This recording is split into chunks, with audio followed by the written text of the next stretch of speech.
колега долг беше говорот, не можам во сите сегменти кои ги офативте да ви реплицирам. На крајот завршивте со капиталните инвестиции, зашто не се реализирано, пред се стопирањето заради ревизија на автопатиштата.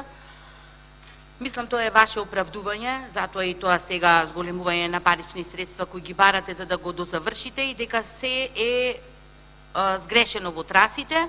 Меѓутоа, едно што сакам да се осврнам во делот на донесувањето на двете законски решенија за финансирање на единици на локална самоуправа, во делот во кој вие кажавте дека проектите во делот на локалната самоуправа одземат многу време. Значи, тие треба да одат на јавна расправа, па затоа и таму не се направиле проекти, затоа градоначалниците во тие сегменти. Колега, значи, во локалната самоуправа, бидејќи доаѓате сигурно и вие, оттаму јас работев доста време, 80% од приходите на буџетите во општините се од комуналните приходи на самите општини.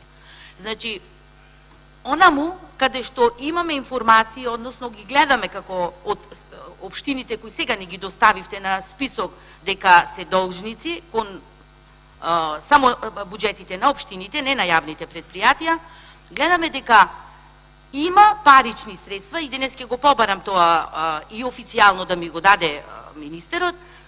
Има општини со вкупен приход, односно на жиросметка, а објавуваат долгови. Зошто тоа го прават? Зошто има општини каде што има 0% приход од комунали, а изградени згради, и тоа треба да се запрашате и во кои општини е тоа. И многу важно, во општините не го гледам процесот на донесување на дупови и издавање на градежни дозволи. Доколку тоа е во застој, дали од страф, дали од незнаење, недобро менаџирање на општините, нема да имаме приход и нема да имаме, се разбира, задолжување во делот. Многу од општините, еве, вашата општина, значи 2 мандати од претходниот градоначалник, Александар беше Петровски, беше блокирана општината, се пренесе обврските и кон новиот градоначалник.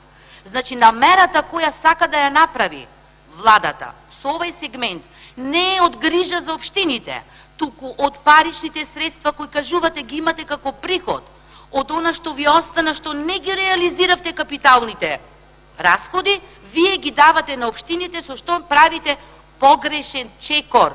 Тоа многу експерти ви го објаснија.